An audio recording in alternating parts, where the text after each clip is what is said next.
Guys, in earlier call, we talked about three things, right? Serverless architecture, event-driven system, and then uh, we also talk about asynchronous messaging, asynchronous communication between two different systems, right? So we build end-to-end pipeline to implement this solution in earlier call. I will quickly take you through because since it's a serverless, right? And I told one of the feature it's cost effective.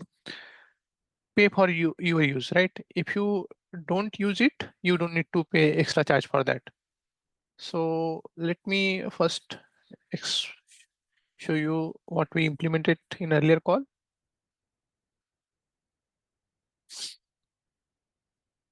Just a second.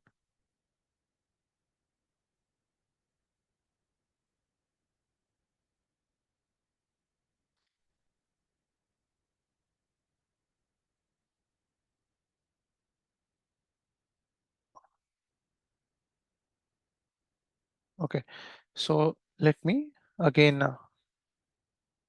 present it. Dynamo table.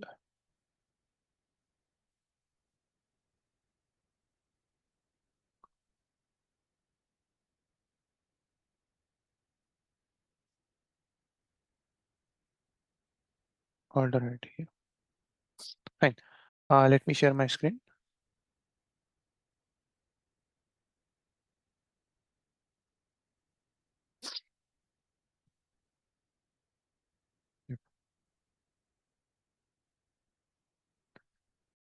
As you see my screen, right? The presentation. We talked about these things. Okay, serverless Kafka we will discuss today, but what we discussed in earlier call, right? We talk about this serverless architecture.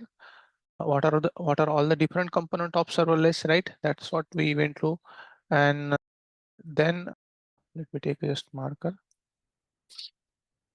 Yeah. So what are all the different component of serverless, right? Let's say we talk about AWS Lambda S3, and there are other component as well, right? API gateway, DynamoDB, event bridge. So these are all the serverless component of serverless architecture. And what that architecture means, you don't need to create any server for that. You just need to basically use that platform as a service, right? You don't need to create VMs and install your software on top of that. So that's the main thing. And then we I also explain even asynchronous data processing with Lambda and SQS. So two system I showed you. I will take you through draw your diagram. That my two Lambda were talking to each other with the help of SQS, asynchronous messaging, right? And we can, and with the help of that, I'll see if two system are talking with each other in synchronous manner, sync call, right? Instead of async call, there is a dependency. If my system B down, then it would affect the performance of system A, right? That's what I explained. But due to async nature, we can have more better performance, right? And all these things I showed in earlier call. So we did this async data processing with the help of Lambda and SQS, okay, in earlier call, and also even architecture. The moment, let's say I put something in S3, okay, the moment something put in S3, what happened? The user, instead of showing this, let me show the drawer diagram that is more clear. You will get a clear idea. This is what we let me share that screen.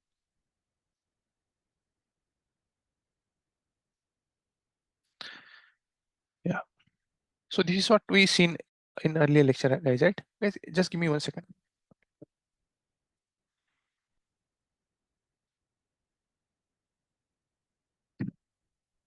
Sorry. The moment, let's say you, all these three things, right? Event-driven, async data processing, and serverless architecture are here. We have defined over here. The moment, let's say you put something in S3, you upload some file, Lambda 1 would get triggered. That's the action. This is the event. Okay, event source basically. And what is the event? The file upload is the event.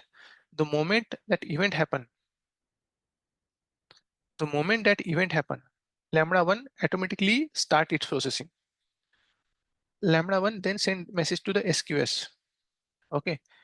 Now for Lambda 2, what is the event source? It's a SQS. And what is the event? It's the message that Lambda 1 put in SQS. Getting it? So what is the event? Event is basically SQS.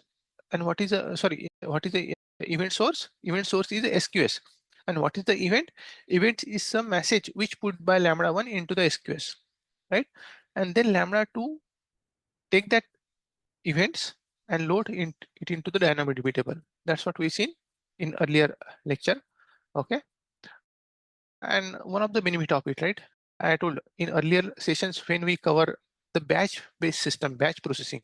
These are all the batch processing, the one that you see, the above one, right? One even till here, right? Everything is batch, the above one, right? What when I'm saying batch-based processing, what is happening over here in all the three, this part which we cover in earlier sessions, right?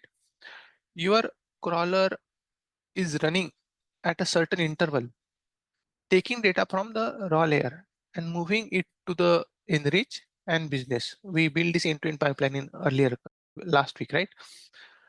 I told you, what if data is not available in source? Your crawler still need to run spin up cluster, and that would cost you. And that's also not best way to use your cluster or your compute. Better way is event-driven system. The moment slide got uploaded, then only my Lambda would get invoked. Here my Lambda is not checking after every 5 minutes or 1 hour. Okay, if file is available, it's automatically get triggered the moment event happen.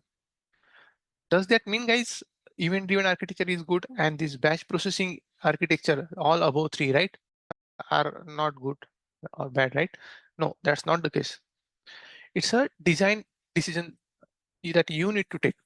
If you have TBs of data to process after every 30 minutes or okay, or 1 hour or 15 minutes, whatever, right?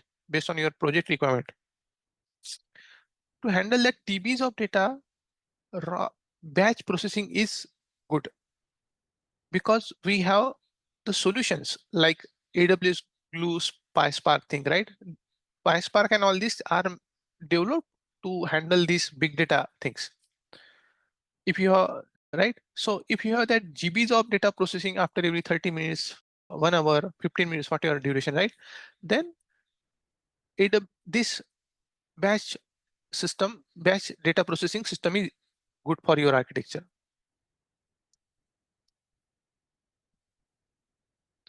Whereas if you have less data, okay, data is maybe in some MBs or something like that, okay, and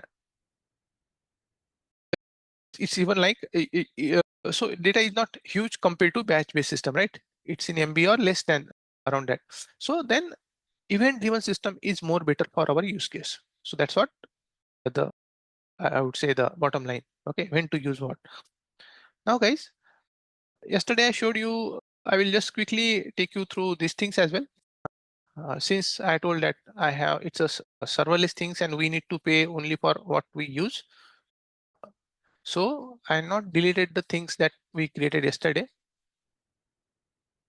So you see my order CSV, right? It have I will again upload some file and we'll see all the things in DynamoDB would get created once again. In order DB table, I have these things, okay? Basically all this order, and I have order V2 as well, okay? But in my Lambda, the way I have apply logic that in my Lambda 2, I just need the data for US East, okay? With basically price more than 100. So that way, this record, right? Sorry, this first record, and then yeah, this record, US East, and these two record would come from the first file. Okay, other would not come.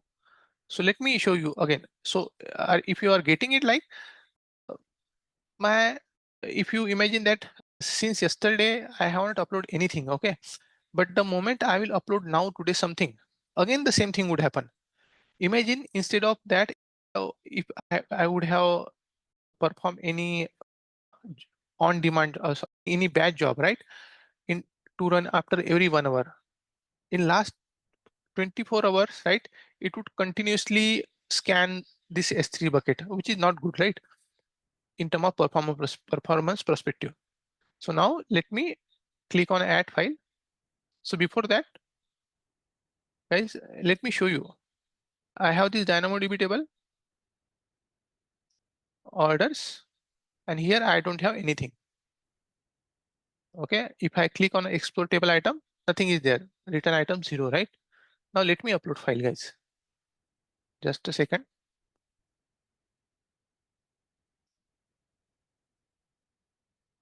Add file.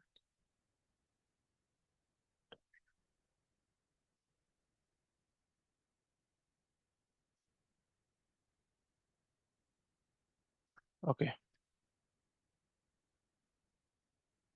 You see, now I have uploaded this order v1.csv. Okay.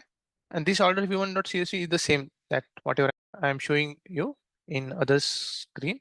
That is this one, order v1.csv, right? Now, all this record, from this record, what would happen? The moment I, let's say, upload data, upload the files, all these things are happening behind the scenes. What are all the things? Basically, and I can even show you that we will go to the logs and all to make it more clear to everyone. Okay. So the moment I upload file, Lambda1 automatically pick that data. Okay, and upload into the SQS. Upload it into the SQS. And then Lambda2 take the data from the SQS.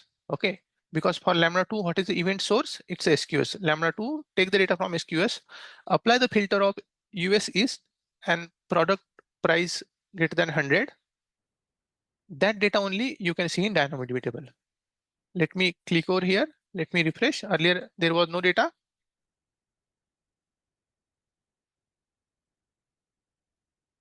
Okay, I think, yeah, see one mistake. I just generally, if you click add file, just upload. Let me upload. Okay, now file got upload. Just wait.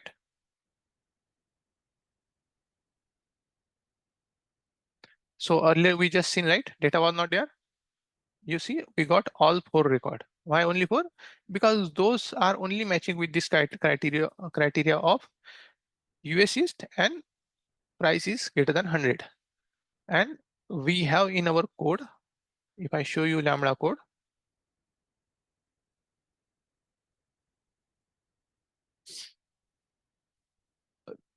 that Lambda code is still is Lambda 2, right?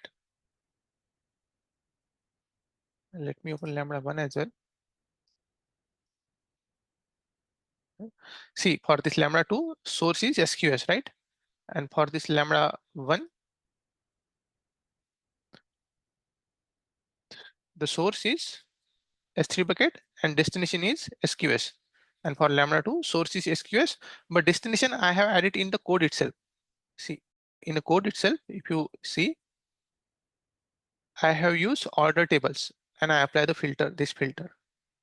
And since I apply this filter, that data only I put into the DynamoDB. Now guys, all these things happen the moment I upload file. Now guys, let me upload another file. Let's say order, I have another file, order v2.csv. Okay. In order v2.csv, I have 2 record only which are from US East. Okay. But order 008 is already there. If you see, it already loaded from last batch, last event. So since DynamoDB table, I have created partition based on order ID. This table, this row shouldn't be there.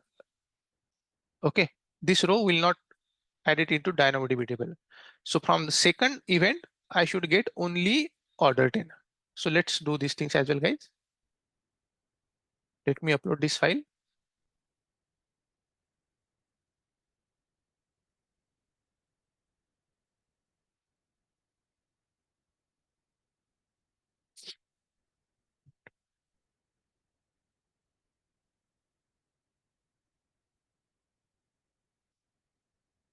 Let me share.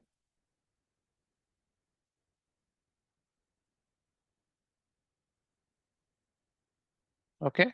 So you see order v2.cc. It's the same file that I have showed you. Let me click on upload.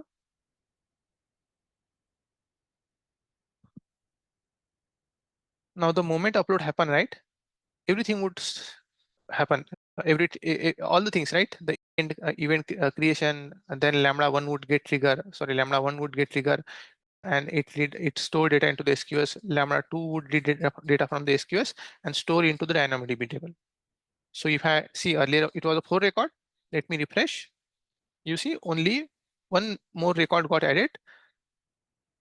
There is still only 8 number. Order 8 is only one, right? That's what, because it's already there. It was already there as a part of primary key or partition key in term of DynamoDB table, and we got only 10th number record. So this is how, guys, from the file to order v2.csv. So this is what get end-to-end execution we did, right? I just thought to quickly go through it as well. So now, guys, this is event-driven system, right? And I told you that SQS is good for, let's say you want to build some event-driven architecture and all. Okay, let me show the PPT. So before moving to the Kafka and all, let me set some context. Okay.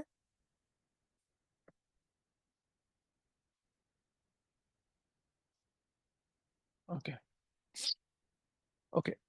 So I'm sharing my PPT. Let me make it in presentable mode.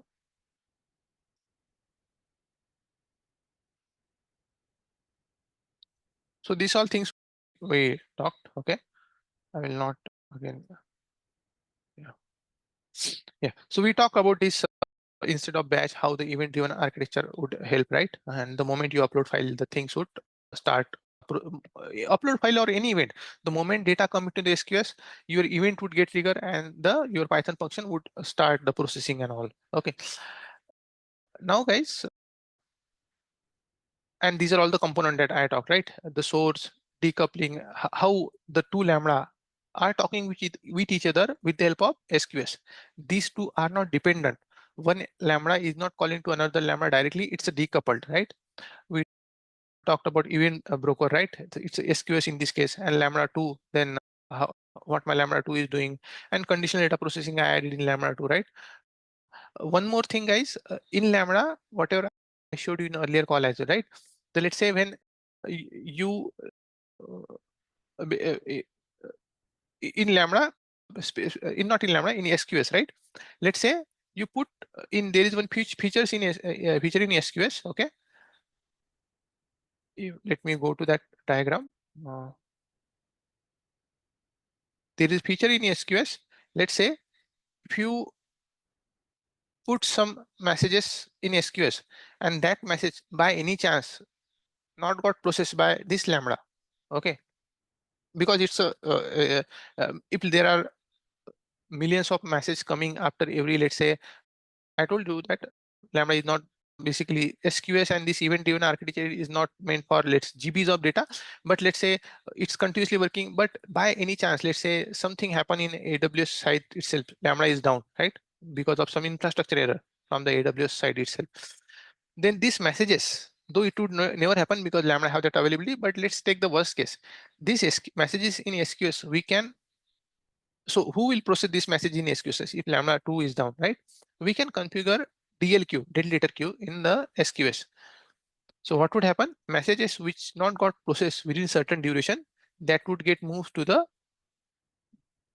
DL queue basically. You can have some another, let's say, reference over here, and that message will move to the, you see, Okay, maybe I will just use this one. It's a DLQ. Okay, dead letter queue. So those messages will get move over here in DLQ.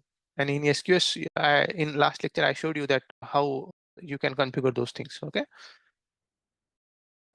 So if you want, I can again just show you SQS, right? If you go to the your, I should have one queue.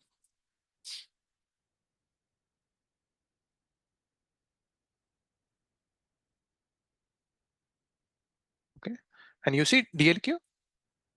In DLQ, currently nothing is there, but you can add your queue. You can click on edit, and whatever queue you, it's just like if I just create a new queue, I can enable that. Let's say if I click on enable, see, it show me I have other two queue as well, right? One is with the name RR and then test. I can move my messages which is not got processed into this test queue. Okay. So that's what also possible, and you just need to save it, guys. So this is how you can manage the unprocessed data from the queue. And the one more thing, guys, what are the messages we pass, right? We pass two files, right? All these things you can see in monitor tab in the queue. If you just click on a monitor,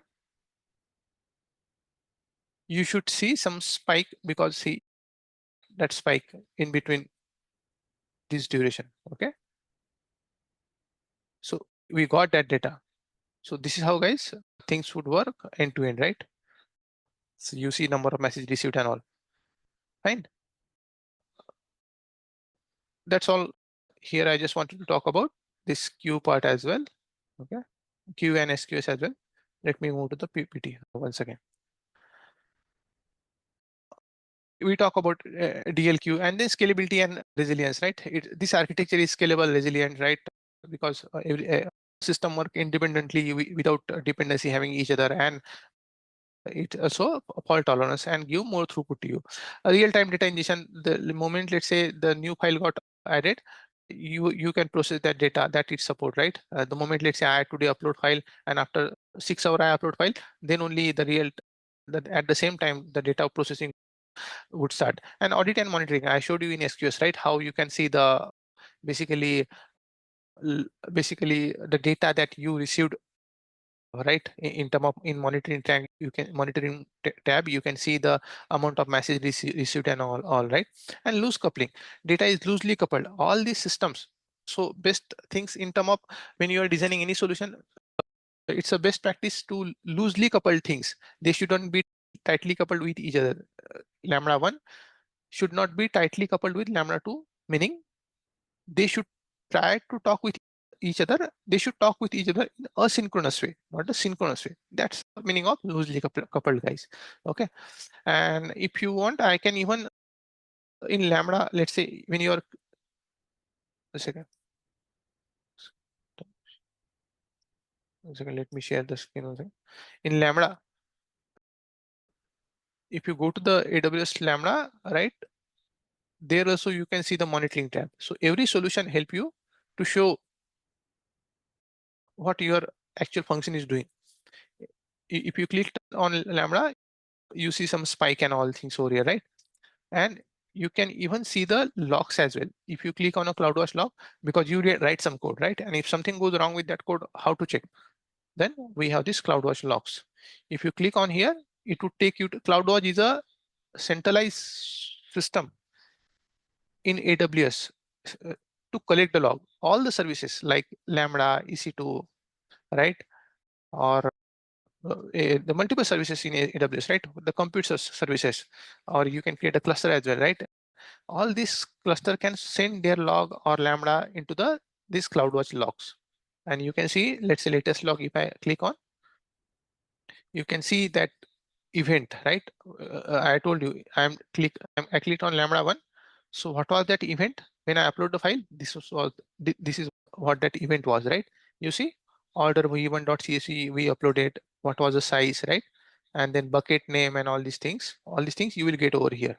And then event details, you see all the data in term of record, key value, all these things also you will get over here. So record 1, record 2, whatever, right?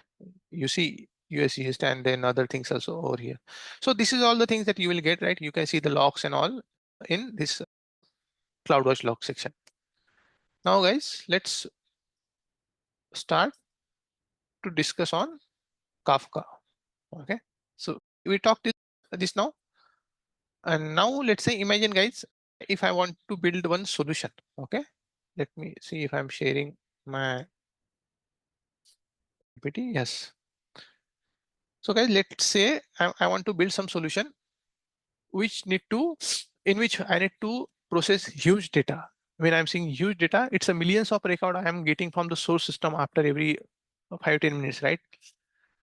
Then this solution that we build just even with the help of SQS, right? Lambda, that solution won't work because Lambda itself have the limit of running for 5 minutes. It cannot run more than 5 minutes. Okay, SQS is not, will not give you that much throughput. Okay, compared to Kafka, because SQS is developed for simple communication, right? It's a name itself, right? Simple queue service. If you have multiple services at one end and multiple services at a source, let's say you have multiple services at a source end and multiple services at a destination end, and you need the complex communication between that. Along with that, you have the very high volume of data. Then SQS is not a right choice. You need to try with some other solution like Kafka. So what is Kafka? So Kafka is, guys, it's a distributed streaming platform used for real-time data pipelines. Okay, a data pipeline and streaming application. It's essential system for publishing and subscribing to the stream of records, allowing application to communicate and process the data in real time. And Kafka can handle large volume of data to scale with increasing data load. So it's in Kafka, nothing but you have one producer. I will take you to dry and all, but let me take you through all the point in mentioned in PPT just to set some context. So in Kafka, you have producer consumer, right? It's basically publisher and subscriber that we call. Publisher is nothing but producer, and subscribing is subscriber, it's nothing but the consumer. So we have a producer consumer which handles streams of record. Okay, and these applications now can communicate with each other real time. Earlier we seen the batch based thing, right? But now with the help of event driven and this even Kafka, we are doing the things on the real time. The moment let's say something happen, I am reacting quickly with the help of my Lambda code and all. But SQS is not meant for high volume of data, right? Or very complex data processing, real time data processing. So for that, Kafka is good features. So what are the Kafka key features? It's distributed and scalable, right? Kafka is not like you developed on a single server and uh, let's say on one VM and develop entire solution, right? The solution itself is distributed, right, across all the multiple machine, right, and allowing you to scale your data and processing logic. Of course, it's a real-time data pipeline. The moment let's say something would happen, you will get the data from the IoT center, IoT sensors, right? The streaming APIs, they are all the sending data real time, right? Let's say uh, the fraud detection, right? Let's say the card fraud detection, ATM card fraud detection, right? So those sort of events, those need to process on a real time itself. If something fraud happen, I should get notified or bank should get notified those things at that time itself, right? So to build those real time things, it help you to build those data pipeline. It's a PubSub messaging or consumer producer consumer messaging, right? So producer is producing data and consumer is consuming data from the Kafka. Stream processing. It work on the stream data. What is stream? Stream is a continuous flow of data. So that's what the stream data, right? It's not a batch. Okay, I got a data for one day and then process. I'm getting continuous 5 to 2 minute, 1 minute of data. I am applying transformation on that 1 minute to 2 minutes, whatever, right? So it's a streams of data. And use case, see, there are multiple use cases like event-driven architecture. We can also build the event-driven architecture wherein we need a very high volume of data processing, right? Earlier we develop event-driven architecture with a low volume of data processing. But if we need a high volume of data, complex architecture, then Kafka is a very good choice for that, right? And real-time data analytics, right? And data ingestion, these are the common use case of Kafka. So another slide talking about, guys, So category, right? Kafka and SQS. I'm just differentiating those things, right? See, in terms of architecture, it's uh, a pub sub architecture, okay?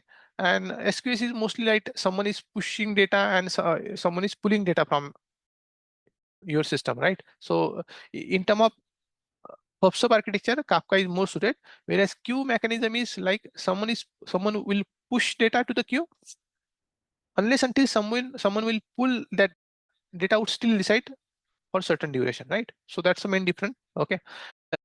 And of course, in terms of architecture, if it's a pub sub architecture, Kafka is winner over here, right? Scalability, of course, high volume of data is Kafka meant for, I told you, right? And SQS is small volume of data, meant for small volume of data. Message persistent, okay, it's a configurable, right?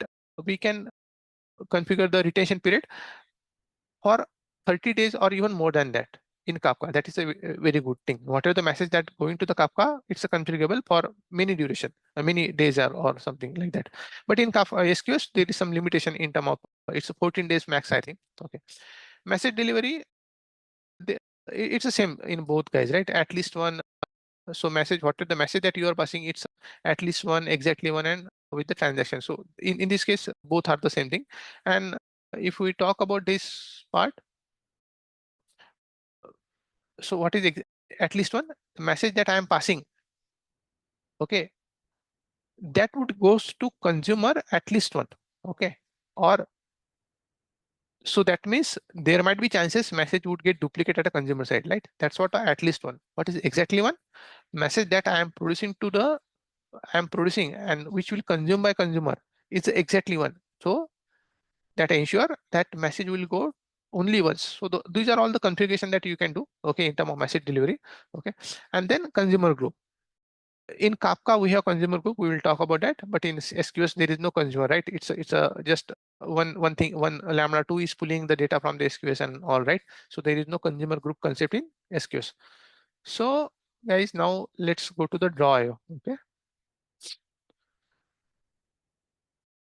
this Kafka architecture itself is complex architecture, guys. So maybe give some attention to this. Okay. So first of all, we see I told you right before that in our last session as well. What is the Kafka, right? Kafka is earlier developed in the LinkedIn, okay, and then they later outsource it to Apache Foundation, okay, open source it to Apache Foundation, and then the architects who develop that Kafka solution, they themselves build another premium version of Kafka, which we call Confluent Kafka. So we will go through the Confluent Kafka things today, but before going to the Confluent Kafka, creating the cluster, creating the topic, sending the message and all these things, I think let's understand the Kafka architecture in detail. Okay. So you see guys, before Kafka, I was telling you, right? What is the mean of complex architecture? You see, this is what the complex architecture look like in enterprise. These are all the multiple system talking to each other in this way. They may be talking directly via API or whatever, right? But do you see how complex this architecture is, right? And if something goes fail, how difficult would be for a developer to trace down where it is root cause, right? So this is how the system was the system before Kafka. With the help of Kafka, what's happened? You see, there is central system. All these system are talking to the central system, and that central system is pushing the message to all the other system. You see how with the help of by coming to the Kafka, understand this is a Kafka only for now. I will get into more details of it. But you see how with the help of Kafka, thing got more streamlined. Earlier, you have very complex nature, right? All were calling each other, right? One was calling multiple and those things, right? And it was a complex thing. But with the help of Kafka, we have some centralized solution in place. All these systems are now communicating with each other with the help of the centralized system. Okay. Now let's move to the what is Kafka. See, in Kafka, if I talk from 2000 feet, in Kafka, there is a one producer, one consumer, and you have one Kafka cluster. In Kafka cluster, there is a broker. We call it a message broker. Okay. Now in this Kafka cluster, I just show you, okay, I create the Kafka cluster with the help of one VM. You can have one or more VM. I will talk about it. Let's say I build a Kafka cluster. It's a message broker. So in Kafka nutshell, we have three components: message producer, message consumer, and then message broker. This broker will take a message from the producer, okay, and who were subscribed to that message, right? That message only consumer will get, right? Ignore for the who will subscribe and all. Just imagine that in Kafka we have producer, consumer, and the message broker. Producer will send a message to the broker, and consumer will read the message from the broker. Now, guys, imagine the use case. Now, imagine the use case. Okay, let's say I have retail chain invoice store use case. Okay, for example, imagine that I have multiple producers. Okay, in above section, I just give one producer. Imagine I have multiple producer, and these multiple producer are nothing but the retail chain producer. What they are sending, and they are sending millions of message. Okay, so currently I have only one producer, but let's say I have multiple producer, six producer in this case, right? And they will be sending millions of message. Then since all these producers send a millions of message, right? Single broker is not enough, right? We need a multiple broker. So I'm gradually increasing these things. Okay. So currently I have only one broker, right? So of course, if these stores, what these stores is, imagine guys, in any store at every time or end of the day, they generate the invoice, right?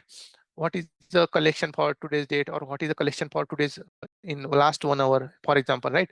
All these producer at a different retail store sending what the collection producer means any retail chain, right? What is a basically a collection that they had for last 1 hour or 30 minutes or one day, whatever, right? So all these details they are sending to the Kafka. Okay. Now Kafka cluster. But you see, if my producer are huge, let's say if they're sending the millions of message, my one Kafka cluster isn't enough. One Kafka cluster with the single broker isn't enough, right? I need multiple broker. So in reality, you should see always your Kafka cluster with the multiple brokers. These are all the brokers. What is meaning of broker? It's nothing but the VM. You create the Kafka cluster with, let's say in this case, 8 VM. The cluster we already talked, right? Cluster is in Spark, we create the cluster. What is the purpose of cluster? It it combine multiple VMs together and give you maximum throughput. So purpose of all this VM in cluster is the same, to give the maximum throughput. To it help you to store the message, right? Because see, if you are producing all this message, right? Single broker won't be enough to store all this message or even store basically, right? Because consumer is processing that message, but single broker isn't enough. So we need a multiple produce, basically broker, to store that messages if there are millions of message. So that's why we need a multiple broker. If you will use the multiple brokers, nothing but the VM, you will get a more space to store, right? Simple. So that's why we need multiple broker over here.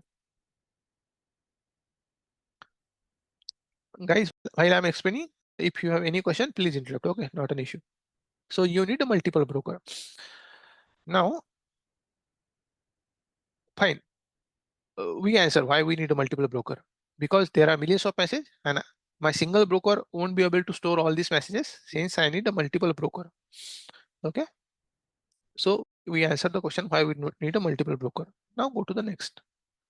Now you see guys, what is the topic in Kafka and its usage, right?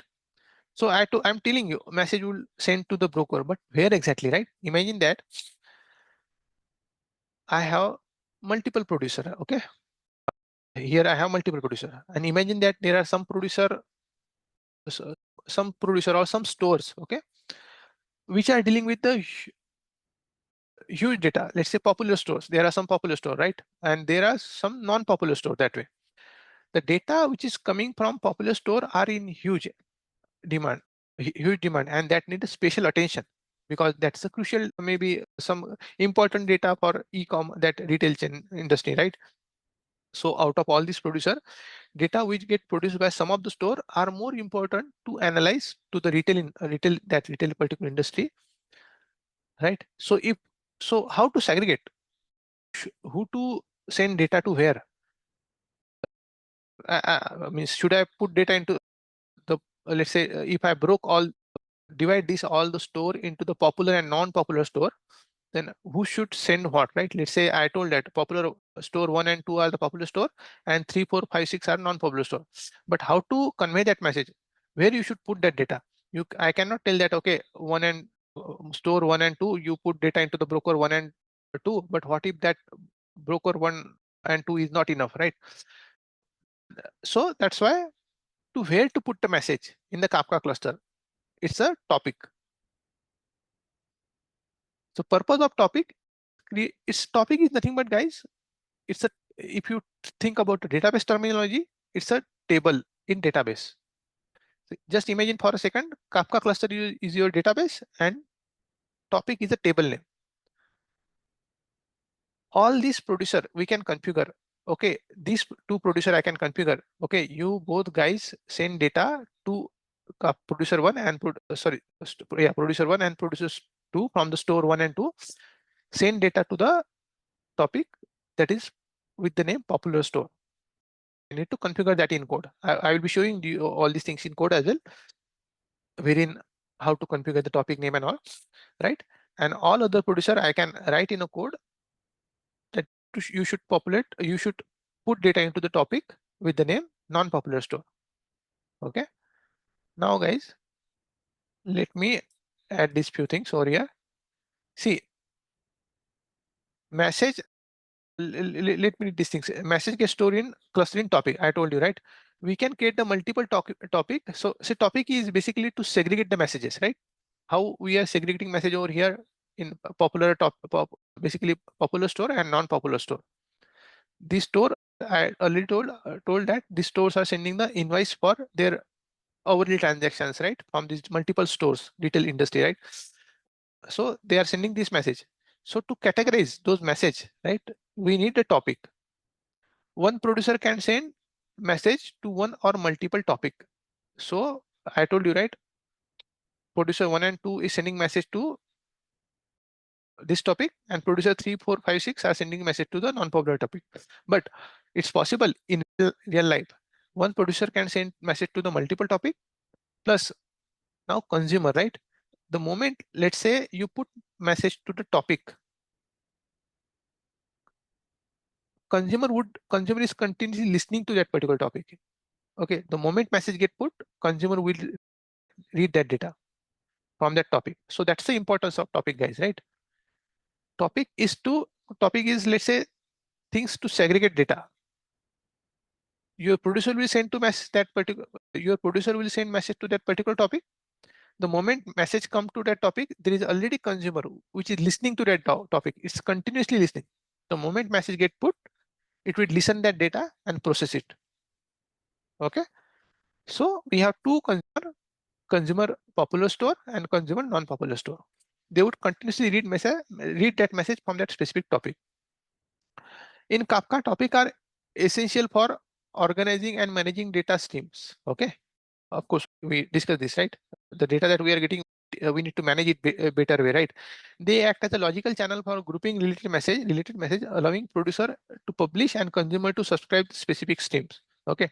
Topic enable efficient, scalable, and fault tolerant data pipelines by decoupling the producer and consumer. You see, now our system is decoupled. Producer is not dependent on a consumer. They are decoupled. How they are decoupled? With the help of this Kafka topic. they will send to the message.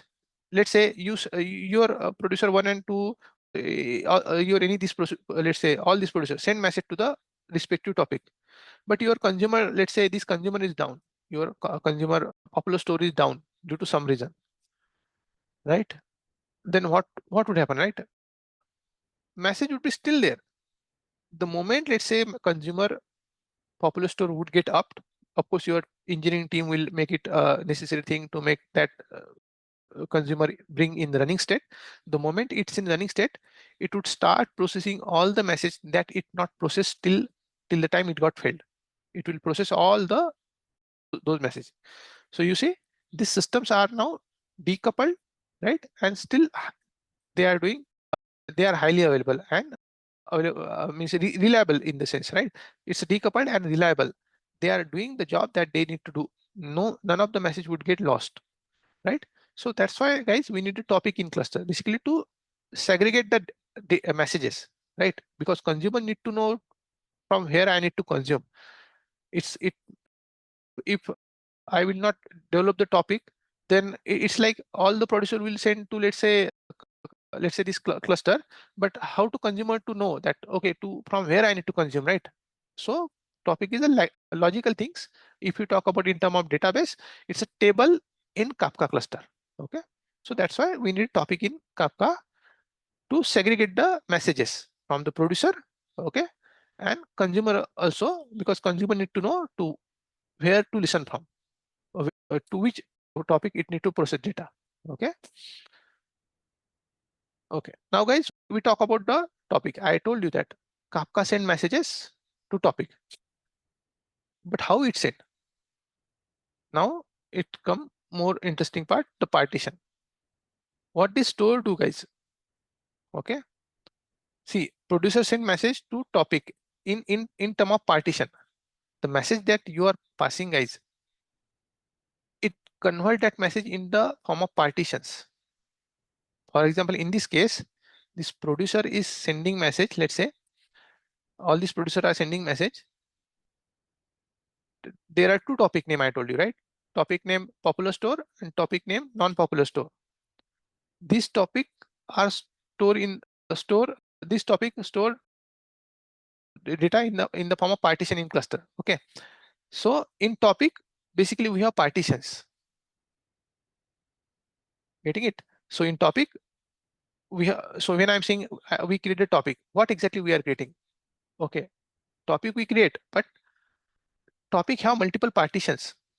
So the moment you say, let's say, send data to the topic popular store, it store data in the form of partition. So it creates, let's say, these 5 partitions for popular store because there are more volume, right? If there is more data, of course, more partition would get created, right? And if there is less data, non-popular store, the less partition would get created. So basically in Kafka, in topic, when you are sending message, the topic store data in the form of partitions. Okay. See, topic popular store the message in the form of partition across the multiple broker in cluster. Okay. How many partition number? So yeah, I will talk about this.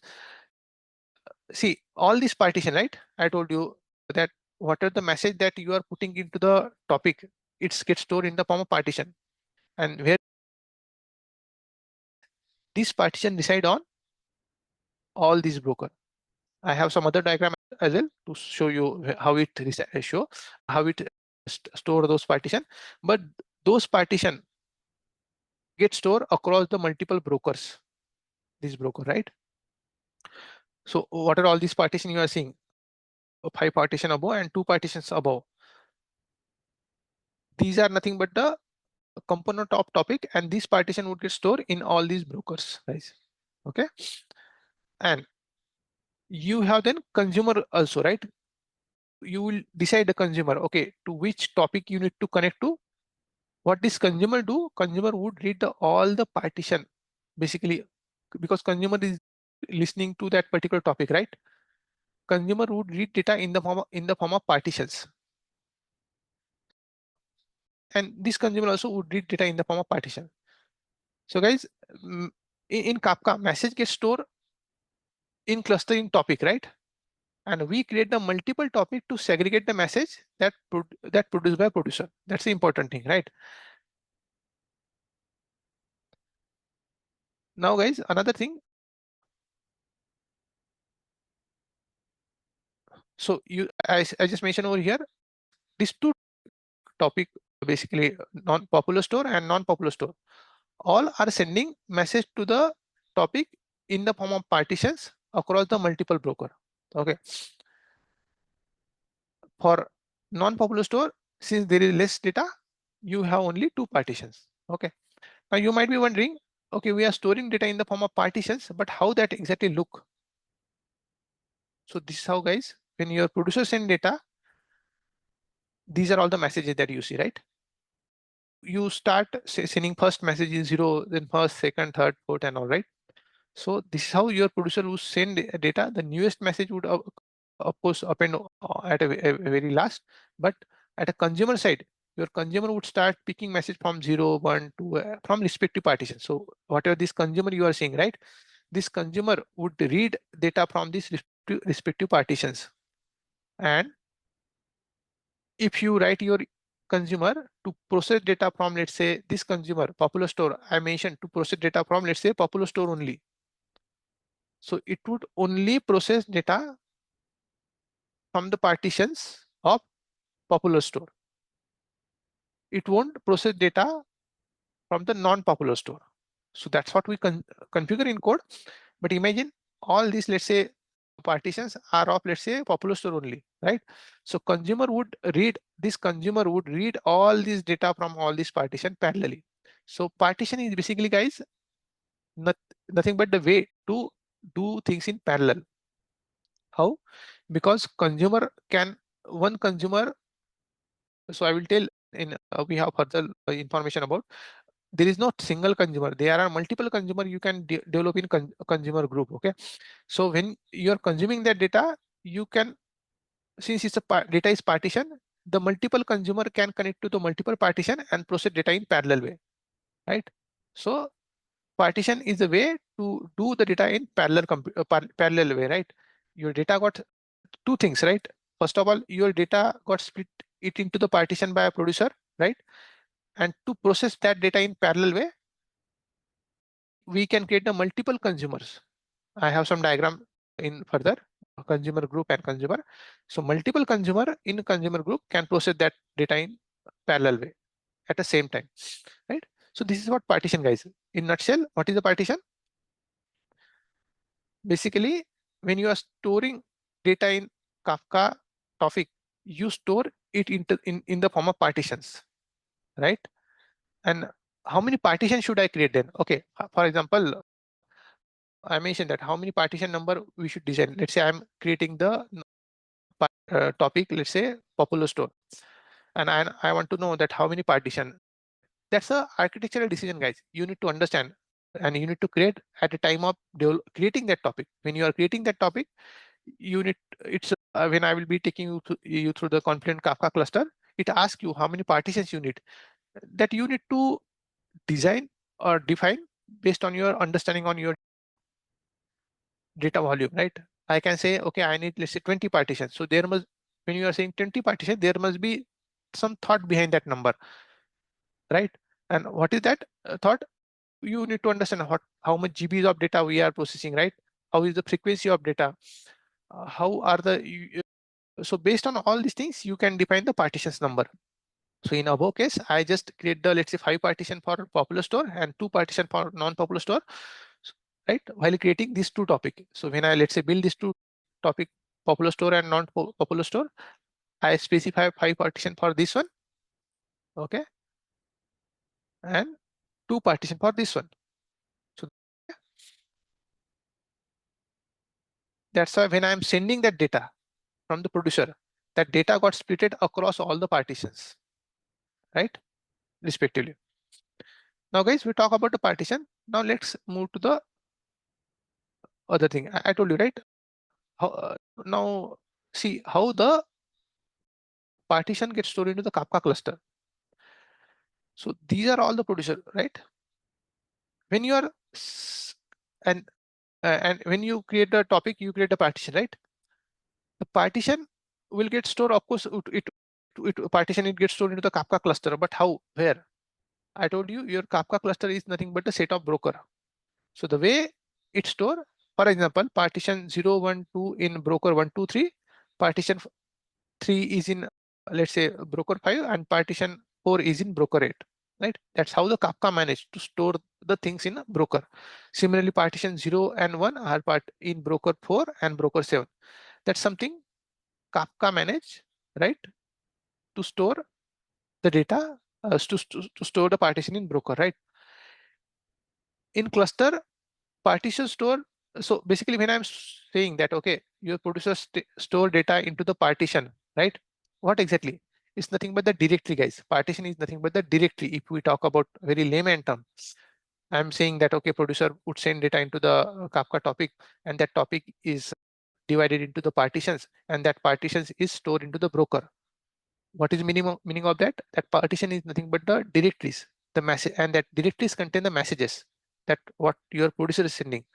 So that messages would lies in broker. Let's say in this case, partition 0 is in broker 1, means in this broker 1, you have one directory which contain all the messages sent by some producers, okay, to the topic popular store.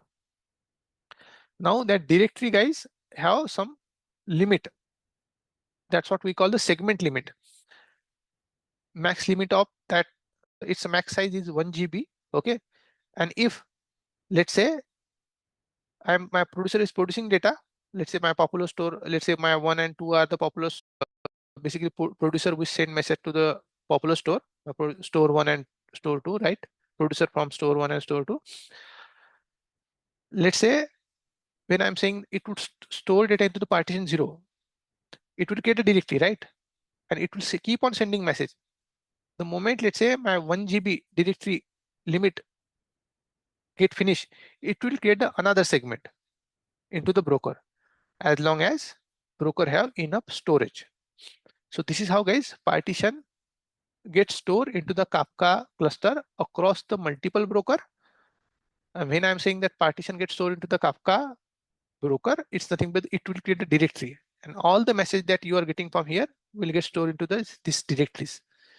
What is the maximum size of directory? It's a 1 GB. It's configurable. You can configure based on your requirement. You can configure it's a 2 GB as well. But the moment, let's say, that limit got breached, it will create new directory and keep the new data into that particular directory. Rest of the things are same over here. This consumer would still read data from the respective partitions. Okay, fine. So this is how, guys, Kafka partition gets stored into the partition gets stored into the Kafka cluster. Okay. Now partition replication, guys. This is more interesting, right? So if you see, let me fit this into the window. Okay, let me ignore this part first now. Okay. See, partition replication. What is the partition replication, right? In above, I showed you that data got stored into the whatever the data that your producer are producing gets stored to the multiple brokers in the form of partitions. But imagine, guys, in above case, let's say my broker get down. Of course, my partition would get also lost. And then that means I lost my data. This is not the right way, right? Then we need a replication of partitions. So how happen things? So in Kafka, the moment, let's say, you define the topic with partition, let's say in this case, you say that I need 5 partitions. Each partition, it would replicate to different broker. So you see partition 0 got replicate to partition this replica. And in this case, I create a replication as a 2. It's a configurable how much replication factor you want. If you say I need a replication as a 2, then partition 0 would get replicated to another broker, not the same broker. So in that case, even if my broker get down, I still have the replica to handle. Okay, data would get processed from this replica. right? For this one as well, right? For each partition will be having replica. So partition 1 is replicate to broker 3 and broker 7 this way. I have not added for everyone, but the thing is, each partition that you see over here gets replicated to different broker apart from the original broker wherein that rise. Okay, that make your partition highly available. Even if your broker get down, you still have that access to your partition. Guys, one thing just to let you know, who do this thing, right? Replication and all right. Before earlier, it was a Zookeeper is one of the Apache distributed, basically one of the component which were managing all this replication and all. But now in the latest version, it's a Kafka wrapped. They call it a K wrapped. It's another solution developed by Kafka community itself. They manage all this replication and all in your Kafka cluster. Okay, so all these things are managed by your K wrapped in latest Kafka versions. Earlier, it was managed by Zookeeper. Okay, just to let you know. Now, guys, I told you each partition gets replicated across different broker. Now there is also concept of in-sync replica. See, you see this message, okay, and this all diagram, okay. In Kafka, in-sync replica are the replicas or basically copy of the partition that are up to date with the leader replica. Okay, all these replica are in sync with these partitions. Okay, this is called as the leader partition, and these are the replicas. This is leader, and these are all the replicas. Okay, so the leader replica is the one that receive the client request. So whatever your producer is sending data, your producer is sending data to the topic, right? But that message would go to the either of 5 partitions, right? Now, in this case, let's say it's go to the means it will go to the all 5 partition, not either of one. Whenever you are sending message, since you give the partition as a file, it will send message to the all 5 partitions. How it pass message, guys, to all partition based on it do some hashing technique. It's the same we talk in Spark earlier things as well, right? The message that you send, it apply the hash function on top of it, and it sent to the partition 0. It apply again hash function on top of it, and it's sent to the partition 1. So output of hash function would be always either of one partition. So based on hashing mechanism, it would send data each time you are sending data to the, let's say, topic. It would either go to the 0, 1, 0 or 1 or 2 based on the hashing mechanism that you are basically Kafka itself have that hashing mechanism. It apply that hashing technique and will send data to either of these 5 partition. But it will be always that partition data would go to the always one of either five partitions, right? Any one of the five partitions. Now, guys, I told you leader replica is the one that receive the client request. So when you are sending message, it would go to the reader replica. Okay. Now, guys, let's say when this data got replicate across all the different replica. So partition one is replicating data to the this replica in broker 5, and then partition 0, we are replicating it into the broker 8, right? Data is continuously replicating. But let's say now partition 0 get down. The replica, then I need to make, then where this producer will send a message, because my main leader partition get down, right? So what would Kafka do? Basically this K-wrap do, it will select any one of the replica which is having which is in sync with the most in sync with the leader replica. So imagine, guys, it may be possible that this replica might have 10 message less than this one, because it's a millions of message, right? And in millions of message, you might have one replica is not sync with this leader replica, this one. So what would happen if this get down? Kafka would elect this as a, let me just take that color. Kafka will select this as a leader replica, right? And then this replica will be the slave of this one. Not slave, basically Kafka would elect this as a leader replica, and then to this leader, you will be having this replica, and it will get another one more replica in some another broker. So this is how, guys, entire thing managed by Kraft in new version of Kafka. Earlier it was managed by Zookeeper. So there is a concept of in-sync replica, right? And leader partition. Your message would always get posted to the leader partition, but there are followers as well, right? The moment, let's say, your leader gets down, one of the replica would be selected as a leader, and that leader, to that leader, Kafka would then send a message. So let's say if this get down, Kafka, this get down, then of course this line would go away, right? This line also would go away, for example, and then Kafka will select this as a leader,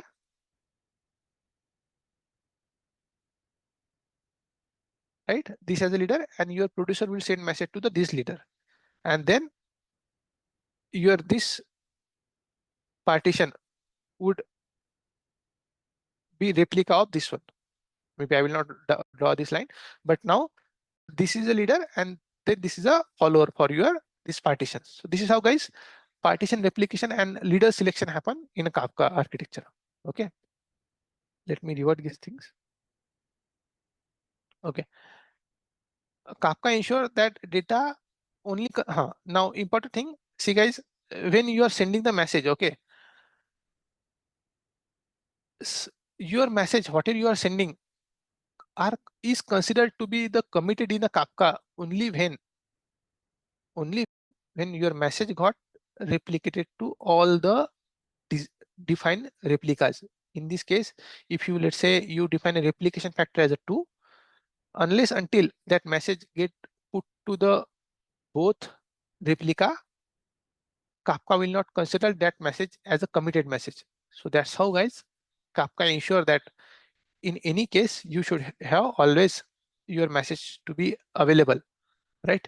So it's not like it put the message and in this directory and then let it, unless until this replication happen, this particular unless until this replication happen, Kafka will not consider that message as a committed, right? And once that message got committed at the both replica, then only Kafka acknowledge, okay, this message to the producer, now this message got persisted.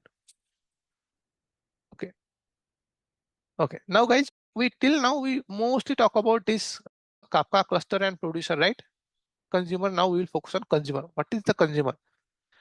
See, guys, if you have multiple partition, do you think the single consumer, I create one, let's say, program, and that program is continuously reading data from these all partitions? What if that consumer get down, right? If, let's say, my consumer is reading data from, let's say, partition 1, 2, 3, 4, 1, 5, right? 5 partitions. Let's say while processing,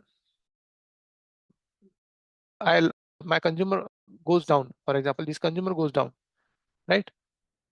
Of course, data processing would stop. Data processing from consumer side would get stopped. But even if I bring that consumer up, how should I know what I have processed till now? There is no way, right?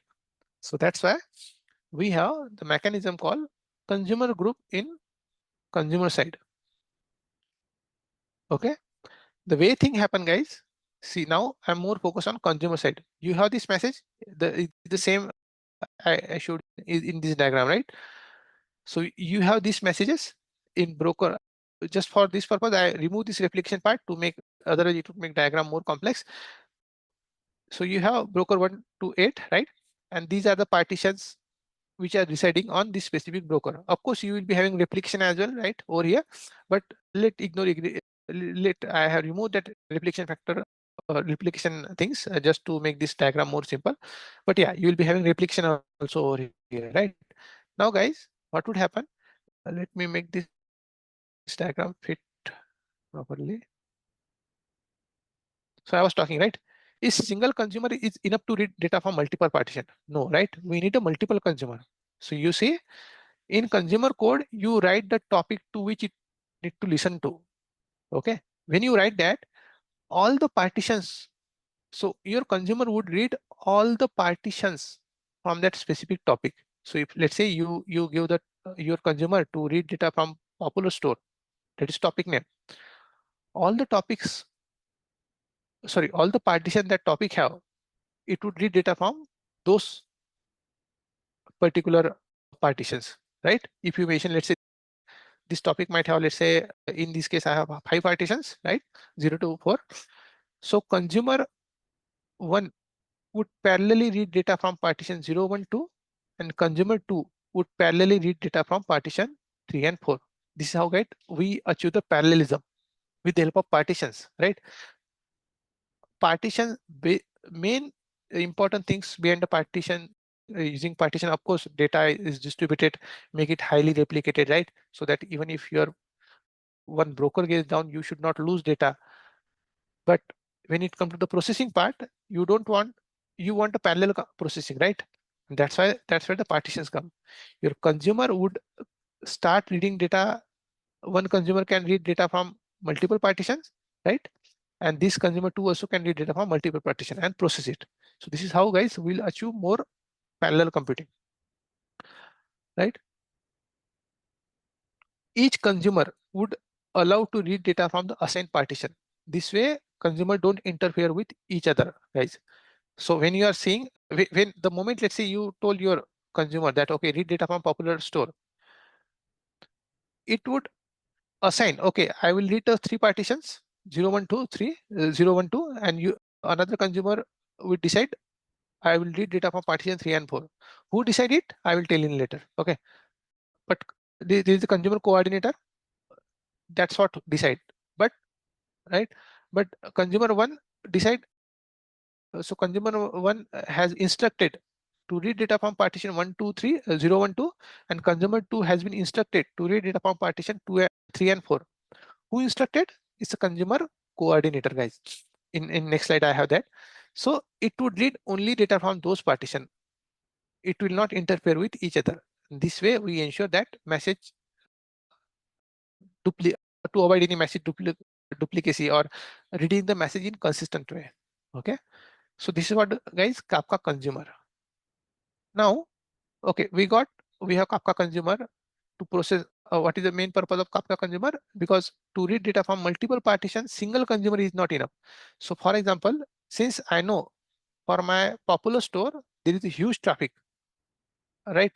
Because they are some popular store and they are sending more data. So of course, one consumer is not enough. I created 2 consumer in this case. Whereas for non-popular store, I know my single consumer is also enough to process that data. So that's what you design your Kafka consumer producer architecture to make, based on your data, the amount of data that you are getting, you can create, let's say here in Kafka consumer, you can even in this case, I create only 2 consumer, but let's say you have 5 partitions, right? You can even create a 5 partition for your, sorry, here you see the 5 partitions, right? But you can create a 5 consumer as well. So each consumer would read data from each partition. Currently, I have just created the 2 consumer, but you can create, you can instruct basically in your code that I need a 5 consumer, and Kafka would create the 5 consumer. Each consumer would read data from respective partitions. Okay, and here also you can define, okay, I have 2, let's say, partition. So you can instruct uh, in your code, okay, I need a 2 consumer basically to read data from 2 these respective partitions. So this is all, guys. You can it's a configurable things. Okay. Now I was telling, right? I have consumer 1 and 2. What is the consumer group, right? I told you that Kafka consumer consume data from this topic. Here now I just give example. I have one topic, and in the topic I have, let's say, 10 partitions. You see, I have all 10 partitions, right? Now consumer would start reading. You see, I told you that consumer won't work individually. There is a consumer group. Consumer work in a group. Example, to read a 10 partition in a Kafka, we can create 2 consumers in consumer group. Okay, each consumer would read 5 partitions. I also explained in above as well, right? So there is a concept of consumer group as well. You need to create that consumer group, right? And in that consumer group, you can define 2 consumers, and these two consumer would read data from these partitions. You can specify, okay, how many partitions. So it's a, you don't need to specify how many partitions it need to read to. It's what the consumer coordinator decide by looking into the number of partitions. It look the number of partitions. Consumer coordinator is also another thing I have over here. But consumer coordinator, what it do? It see, basically it see how many consumer coordinator, what it do, what consumer coordinator do, it see how many partitions are. Okay, I have 10 partitions. Okay, and I have two consumers in a consumer group. Let's assign 5 to each. That's what the consumer coordinator do, guys. But guys, in each consumer group have unique ID. While creating consumer, if we need to assign consumer to specific group, then we need to assign the same unique ID to that specific consumer. So let's say, guys, you are consuming data. For example, you are, let's say, create the consumer group with some group ID, for example, 1, for example, and you have two consumer. Now you want to add another consumer in this consumer group. What you need to do while creating that consumer, I will show you in code. While creating that consumer, you just need to assign this group ID. Okay, the moment you assign the same group ID, you will be, it will add another consumer in the same consumer group. Okay, so this is how the things would happen the moment you give the same consumer ID. And now, guys, it would create a third. And of course, the moment you do third, you see most of the data, all the data is get processed by this consumer and this consumer. But what consumer coordinator do? Consumer coordinator is the one, is the entity which manage this consumer data processing. The moment it see, okay, user create another consumer in consumer group, it move some of the partition to this group to rebalance the things, right? Or something from here even, right? It help you to rebalance the things. So that's the job of the consumer coordinator, right? To rebalance the processing into the consumers. But guys, let me revert these things. And so this I talk about how to create a new consumer in consumer group. And the moment you do, consumer coordinator rebalance all these things. But now let me revert these things. Now, guys, what happened if, let's say, while processing data, let's say you are processing this all this data, and you're what if after consuming two partitions, consumer 2 goes down? For example, let's say this goes down, right? So the answer is Kafka. That's what I was talking about. Kafka consumer group coordinator. The moment your consumer get down, what Kafka consumer group coordinator do? It will create another consumer. Let's say it will create another consumer. Consumer 2 goes down, it will create, let's say, consumer 3, and it will assign the data, only that data which is not got processed. How it know? Because the moment, let's say, your consumer is processing your data, it let Kafka broker know what I have consumed in term of consume offset. So Kafka broker know what is there I already consumed. So group coordinator communicate with the broker. Okay, it know what I have consumed. So it process only that data. So let's say now, see, earlier Kafka 2, consumer 2 was running, right? It broke. It might have run some partitions, right? But now when Kafka consumer 3 started, it should not process the data which is already processed by consumer 2. It should only process the new data. And how that thing happened? Because when Kafka 2 dies, it committed few records in a broker. Okay, this is what I have consumed in term of consumer offsets. It committed those things, and by looking that commit consumer offset in broker, consumer knows, Kafka consumer knows, basically group coordinator knows that, okay, this consumer already processed this much data. Now let's it handles the new data based on offset is nothing but a number, guys. It's a 1, 2, 3, 4. Let's say Kafka consumer 2 process 1, 2, 3, 4, right? And it's commit the offset number 4 in the broker. Okay, for example, it's commit offset number 4. Now, when group coordinator launch new consumer, it would read data from the 5 part because 4 is already committed. So it looked into the partitions and it started reading data from the 5 itself. So this is how, guys, this consumer group coordinator work, right? So if someone asks you that how Kafka consumer know that what, let's say if one of the consumer in consumer group get down, right? In this consumer group, I have 2 consumer, right? And I told you, right, when you are creating the multiple consumer in consumer group, you just need to give the same group ID, and all this would then be is a part of same consumer and start processing data parallelly. But let's say even if in that, if your one of the consumer get down, consumer group coordinator will create another consumer over here. Let's say consumer 3, but from here it should process data. It should process only new data.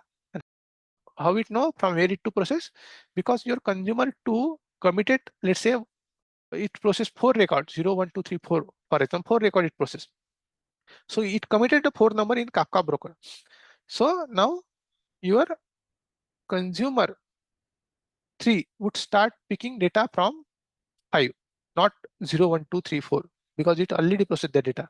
And who help in all these cases is a group coordinator who instruct, okay, start reading message from message number 5.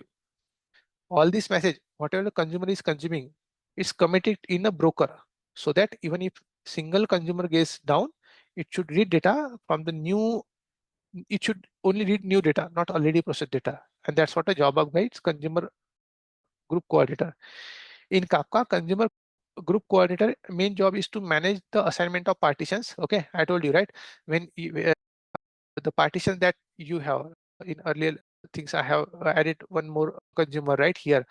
If user create another consumer with the same consumer group ID, it will create another consumer over here, right? But then your consumer group coordinator manage it. I told you just sometime that it create it rebalance, it assigns some of the partition to the new consumer. I will read the same thing. Main job is to manage the assignment of partitions to the consumer within the consumer group. So in Kafka, the consumer group coordinator's main job is to manage the assignment of partition to the consumer within a consumer group. It track the health of consumer, trigger the rebalance when necessary, and ensure consistent partition assignment. If I wanted to demonstrate, tell what this line do, let's say, guys, I have a consumer 2 over here, right? And user create, I will just reiterate these things. And if user create another consumer,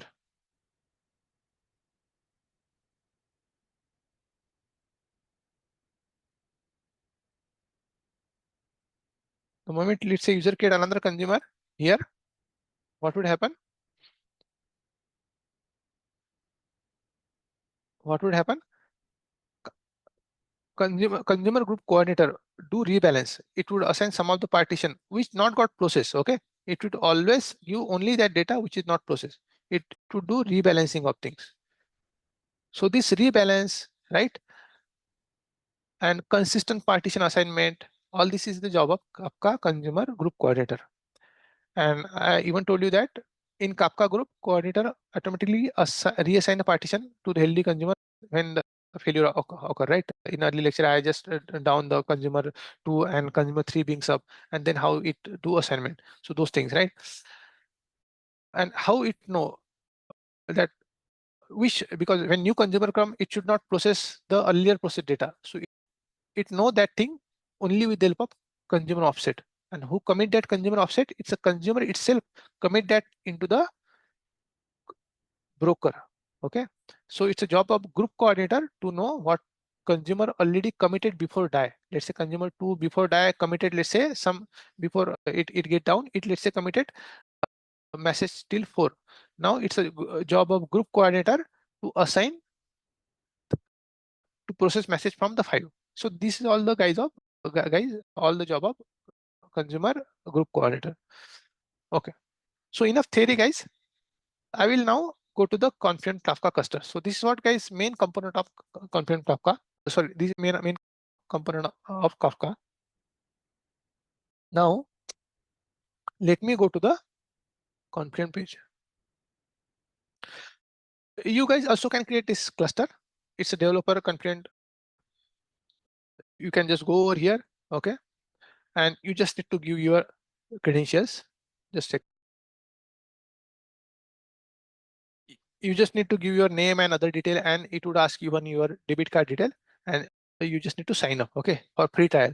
For free trial, it give you some $300 or $400 in free. Okay, so I already this thing. I give my credentials and I create my cluster. Basically, I logged in over there. So let me first of all log in.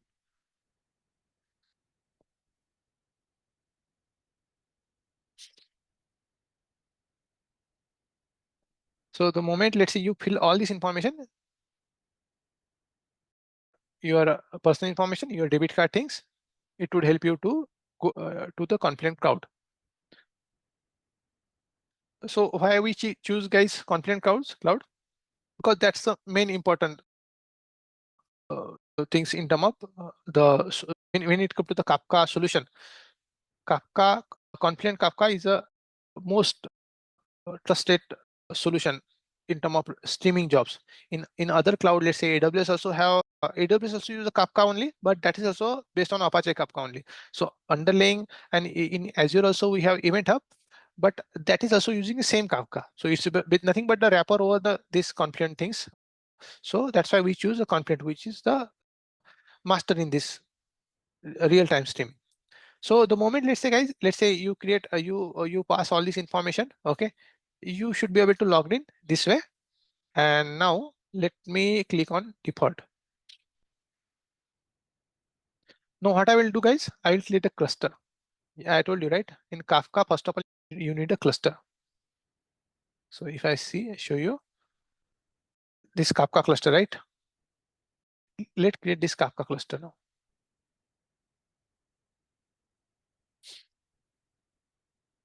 Okay, where is that?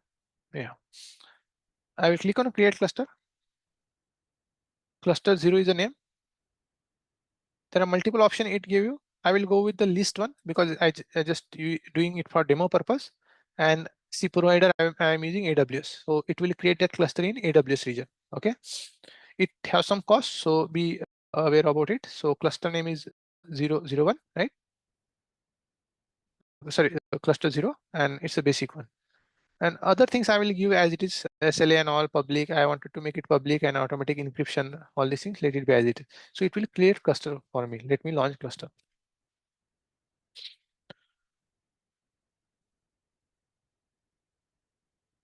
Okay, so my cluster got created, guys.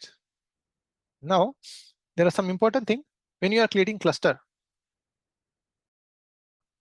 The API keys. Okay, since you need to talk to this cluster, you need to create some keys.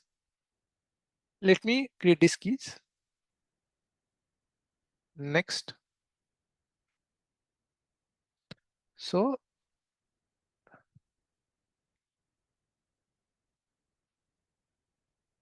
I will just take note of this key value, otherwise it would get lost if I just not copy and paste these things.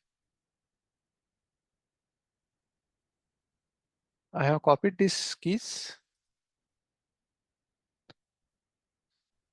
Okay.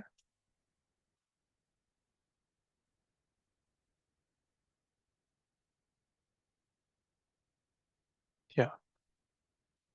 So I'm creating this cluster. Let me anyway download it in case if I need that. Okay, fine. I downloaded those keys. Now guys, now let's go to topic. I will create another topic over here. So I told you, right? In Kafka, we need to create the topic here, right? So let's create the topic now. I will just create a simple topic with the topic 0, and I will give, let's say, 4 partitions. Partition, I told you the way it's a way to achieve parallelism, and topic is the thing that it's a table in database. If you talk about database terminology, right? to here to producer send to, because there are multiple messages. So you should have some logical place to send message. Okay, popular store should send message to the popular topic, and non-popular stores should send message to the non-popular topic, because you might have some different processing logic at a consumer side based on a popular or non-popular store. So to logically segregate those things, you need a topic, and in topic you need a partitions. Why? Because you need a parallel computing at a consumer side, right? And even that's also one thing. And how you can put, let's say popular store is sending millions of record, right?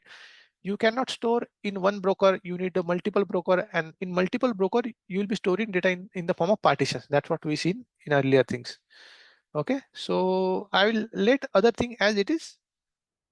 If I just click here, guys, you see the delete cluster cleanup policy, delete the message retention 1 week, right? Message size, this one, and then replication factor is 3 over here. If you see, so it's a blur, but it's a 3 over here. And minimum in sync replica means when I'm sending message to my, let's say, a particular topic, it should replicate at least at a 2 place to consider message as a committed in Kafka cluster. That's what we talk, right? Sync replica and all. So let me create this thing. Let me skip these things. It's not, I don't need in data contract, not data contract and all, right? So I have guys created one topic. I have created one cluster. Now let go to our ID. Okay. I have some simple program, guys. I will quickly take you through this program. Before that,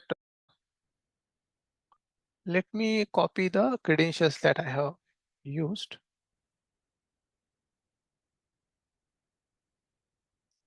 And I will show you my ID as well.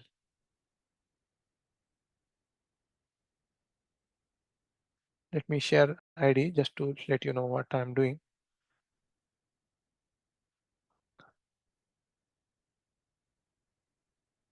Okay.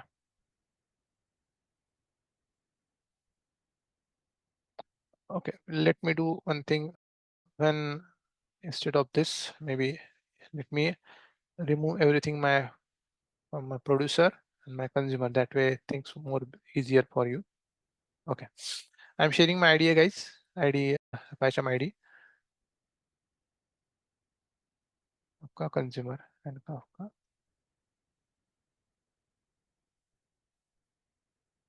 As you see my this PyCharm ID, I have created one producer pie, one consumer pie. Okay, I have nothing mentioned over here as of now. Let me add some piece of code. I will take you through line by line of that code. The producer pie. Okay.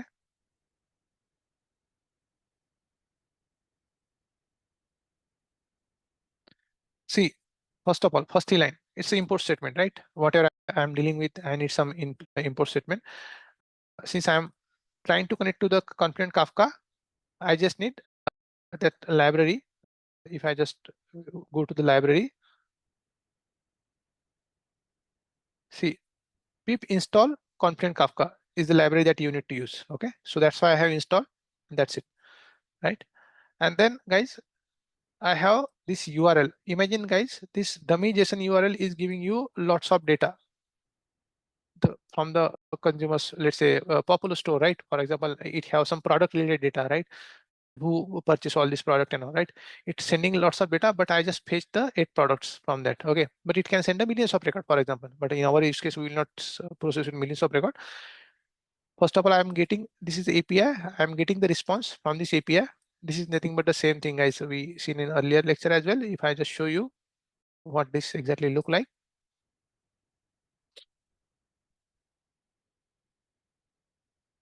Let me share that screen to you. See, the moment I call this dummy limit 8, this is what you get the data.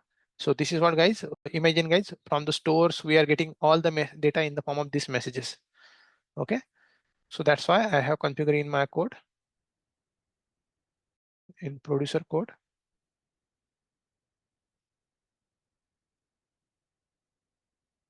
Sorry, it should be in producer. Yeah, so this is producer one. So what I'm doing, guys, over here, I configure this URL, and from this here I'm getting the product. Okay, Then I need to do some configuration to connect to my Kafka cluster. You see, first of all, I need a Bootstrap server. Okay, Bootstrap server. Let me go to my Kafka cluster and get that Bootstrap server. I will show you that where it is.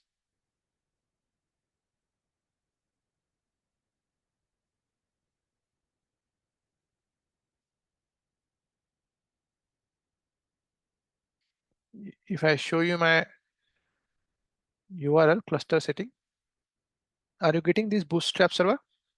This is what, guys, Bootstrap server. I need to just copy and I need to add in my code, because to connect to the server you need some authentication, right? Basically a URL of server. So this is nothing but the URL of server. Security protocol is a secure SSL things I want. Okay, SSL mechanism is the plain.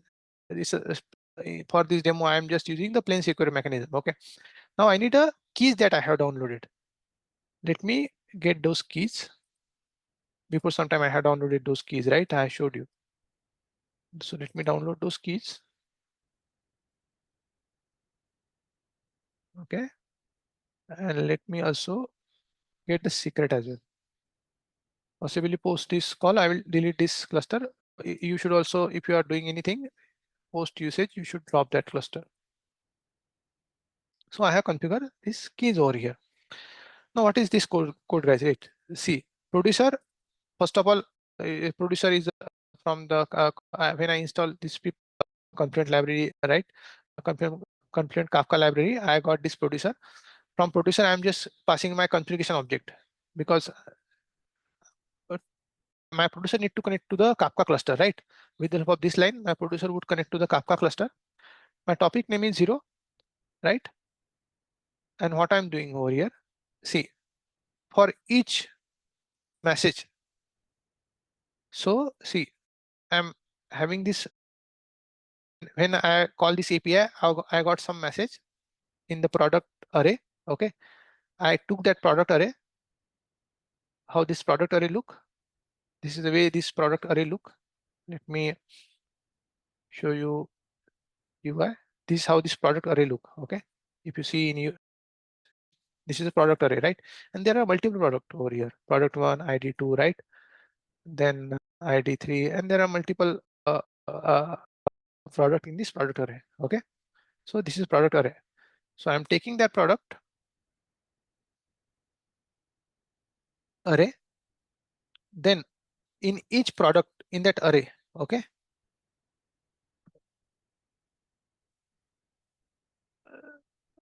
this is, guys, producer I have created, right? Producer I already created, I told you. Now guys, I am talking about the products. Okay, now in each product in this product array, what I am doing, producer dot produce. I create the producer object over here, right? How I created? By passing this configuration are nothing but my cluster configuration. I am calling producer dot produce topic name, topic 0. Key is the ID. I showed you, right? I have ID 1, 2, 3 in my that product array, and value is the entire JSON. And I add another method, callback, delivery report. So this is the callback function, guys. In Python or any programming language, you have the callback functions. The moment, let's say, you will be calling, what it help, the moment, let's say, you are calling producer your producer the moment, let's say, your producer would call to the Kafka cluster respond, and whatever what it respond, that we are printing via this callback method. The moment, let's say, Kafka cluster response, that callback function would get called, and this callback function is sending, if error occur while sending delivery, it show the error. If it would show the message to which topic it sent, and to which partition it sent, right? So that's what the callback function I have defined. So whenever you are sending, your producer is sending message, I mentioned that I need the information about on which topic you send message and on which partition. I have created a 4 partition. So on which partition you have sent messages. So that's what detail I have asked. Now this is my producer topic, producer code, right? Let me take you my consumer code. It's also very simple, guys.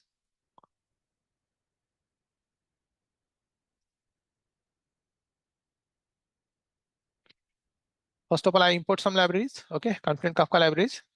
The Bootstrap server. In this case, my Bootstrap server. Now I need to give the configuration parameter of that cluster. So let me copy the all this configuration parameter from here itself, because it's the same cluster wherein our producer and consumer are connected to. Okay, this mechanism, let it be, it's I need SSL plain encryption. Let it be as it is. The key and value, I will just the key that I copied, right? The same key and credential I need to use here as well.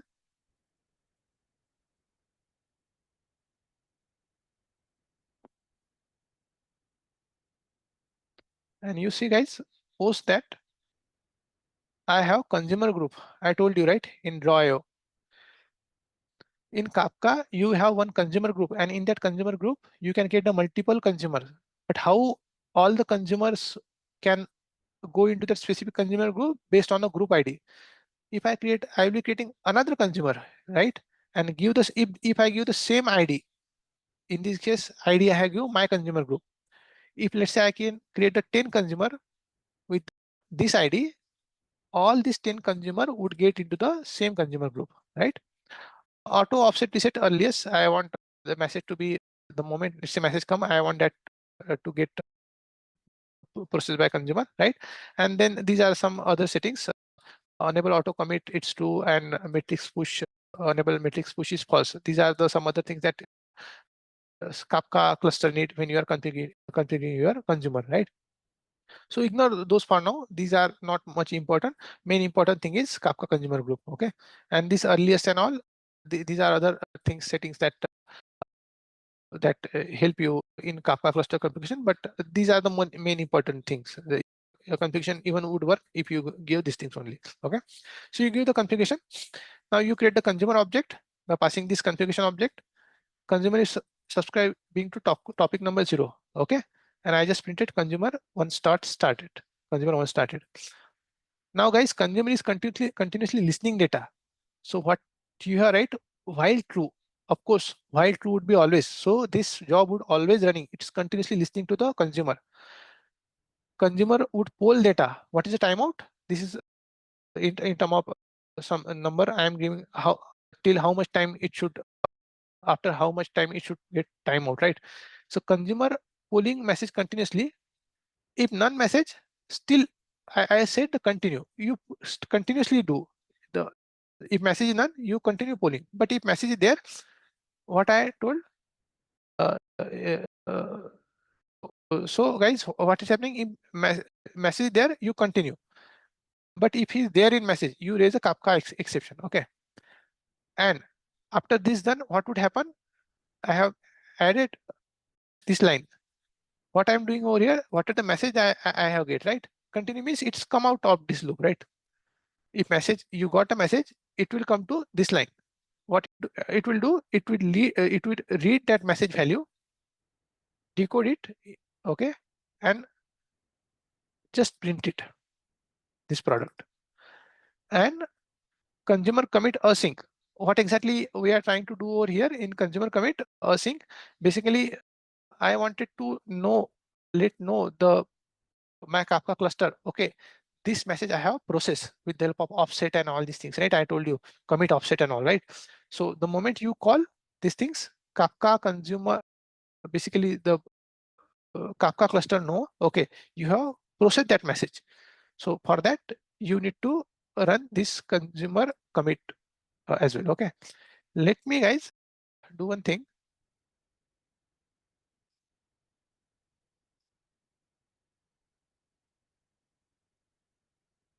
Just a second. Yeah. Now, guys, I create one consumer, right? Let me create another consumer in the same way.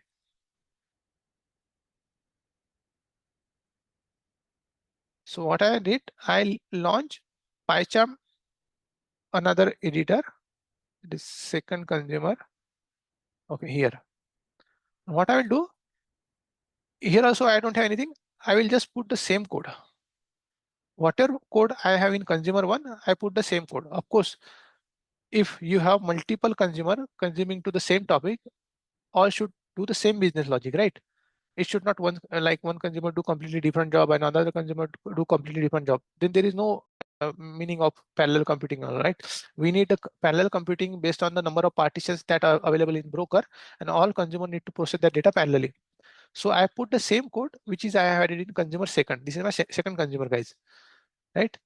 It's doing same thing. I create the configuration object, and then I'm writing the, I'm consuming to, I'm pointing to the my cluster. Then I'm pointing to the my topic, right? Consumer.subscribe and topic name, and consumer one started. While true, I will pull that message from the topic. Okay. If message none, I will come to if message none, continue. But if there is a message, then guys, it would two things happen. If there is a message, it would check if there is error in message. Okay. I think in last one thing we make some mistakes. See, let me explain. While true, it would read that message. If no message, it will continuously pulling that data. Okay. It will continuously pull while true. Okay. If message available, because while true would run your program forever. Okay. If continue, it would go to the while true. Now, but if message is there, it would check if message have error. If error, then raise exception. But if there is no error in message, then what I am doing, JSON.load, I am just getting the message value and printing it in the console. And consumer commit is nothing but the thing that I wanted to tell consumer cluster. Okay, I have committed, basically I have consumed that message. Okay, and I am committing that things to the cluster. Okay, I have consumed that message, so that broker should know this message had got consumed. Okay, so guys, let's do one thing. Now let me run the producer.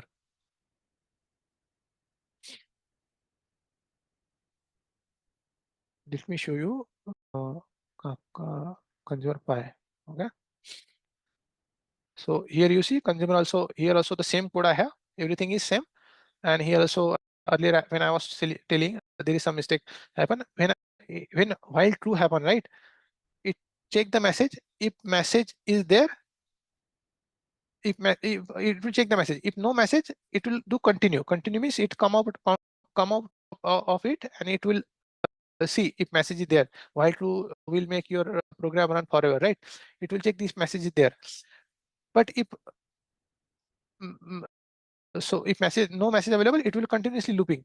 But if message is there, first of all it will check if error is there, if there is any error in message. If not, then if no error in message, it will just get that message and log it. Okay, and then I am committing to the my cluster. Okay, I have processed that message, and finally I am closing the consumer and all, right?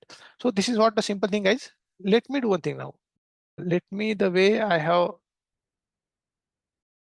consumer producer one start.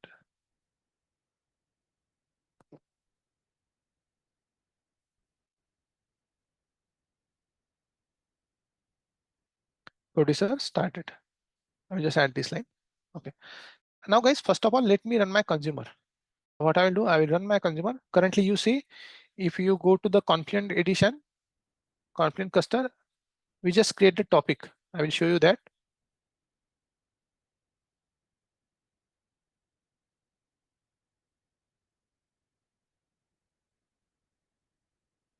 See, I have just this topic, but there is no data in this topic. I have 4 partitions in this topic, but there is no data. Okay, here you don't see any data. Now let me run this code.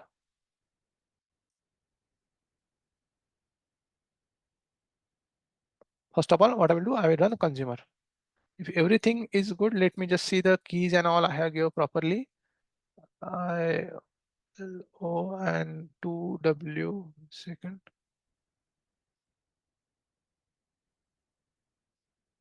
Yeah, yeah, fine. Let me run these things. I will run now. Go to the ID. I will go to the ID. I think I'm sharing my this screen. I'm going to the consumer.py and I am running my consumer one. I have 2 consumer, right? Let me first run consumer, this consumer. You see consumer one got started. Similarly, let me run second consumer as well. Let me show you that one.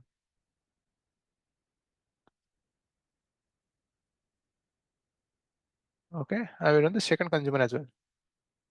Second consumer also got started, guys. No message is there in topic yet. Now let's start our producer.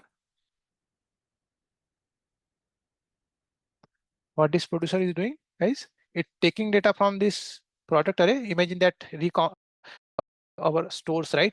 And I just give the limit of 8, but it can get the thousands of record, right? And this all this, once it got a response, then it getting that product array from this response object, okay? And then that product I'm passing to the on this product, then I'm doing loop, okay? And in each product I'm passing with the help of producer.produce to the topic, right? With the key, right? I told you, right? How message will get to the different partition is based on a unique key, right? On that particular key, it will apply hash function and then divide which partition it should go to the, right? And then callback. So callback is nothing but when you are sending message, you need to know what is the response. So for that, we use the callback function. Now let me run these guys. See, producer one started. You see message delivered to topic 0. Okay, partition 3, partition 1, partition 3, 0, 2, 1, 2, 3. You don't have control over which partition would message goes to and which offset would message goes to. Offset is nothing but the number, guys. What is offset? Offset is like I show you in draw, right? 0, 1, 2 is the way that they put that message, right? So offset is a number. So when I'm talking about offset, is nothing but this thing. If I go to my drawer and show you these things, this is what offset, guys. There is that particular, yeah, these things. You see this offset in partition, offset 0, 1, 2, 3, 4, right? That's what the offset is, guys. Now you see on a consumer producer, right? You see you send all these messages. Now let's go to the consumer. You see if you go to the consumer console, see you receive all the data in this consumer. Now since in this case we don't have control,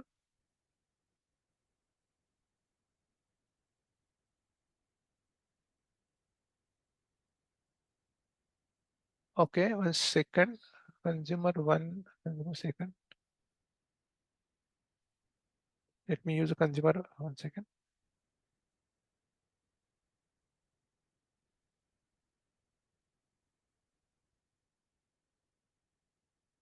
Okay, so in this case, guys, if you see all the message got processed by consumer one, because there is a less message and you don't have that much of volume. Okay, that's why all the message get processed by consumer one.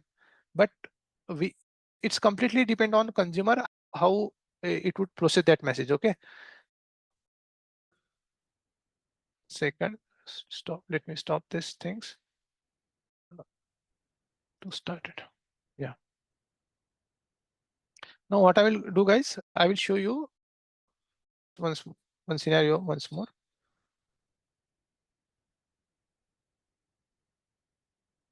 Okay, fine. So as you see, in this case, all the which screen I'm sharing, let me see, consumer, right? Yeah.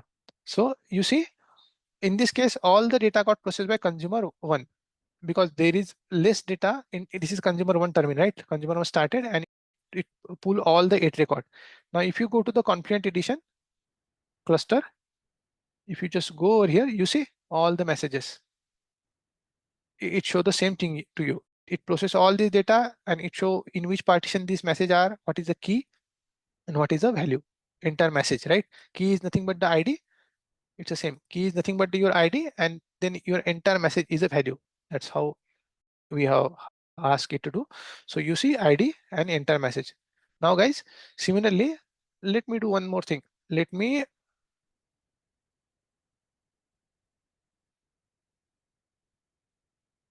put some more messages. Okay. My consumer, let me show show you very last thing of the session. So consumer 2 started. Okay. I'm just sharing you consumer 2 also I have started, right? And then consumer 1 is, let's say after processing it data, it got finished. Let me start consumer once again. Okay, I think consumer 1 is already running. It's not stopped. Yeah, let it be. So, so you see consumer 1 is, at the moment I did the consumer 1 started, it show consumer 1 is already running. So now guys, let me run producer once more.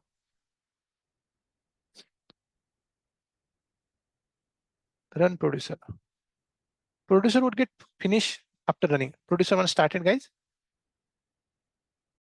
It would read other records. Let me go to the consumer, guys. Now, if I see you see in consumer, you now see earlier you read some till 8, right? All the data got processed by this one, but now consumer 1 got 13578.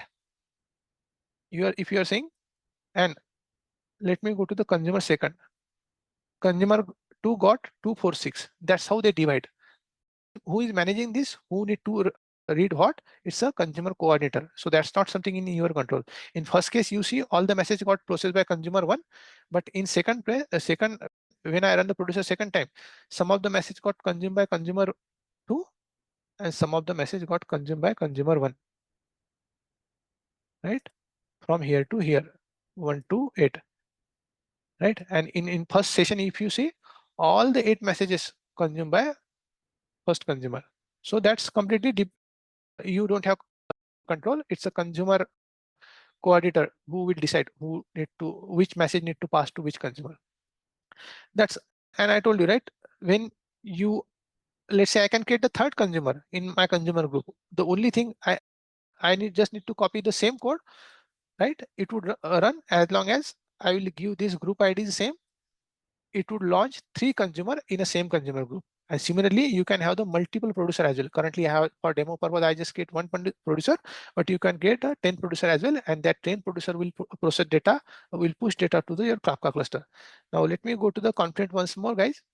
You see earlier we have some record. Now we got some more 8 record over here, right? 8 record in first session and next 8 record in second. So total I have 16 message because I run my producer. I hope I'm sharing my 1 second. Let me show you this my screen. If I go to the conflict edition, you see it show the 18 messages. First we got 8 messages and then we got 8 messages, right? Because why?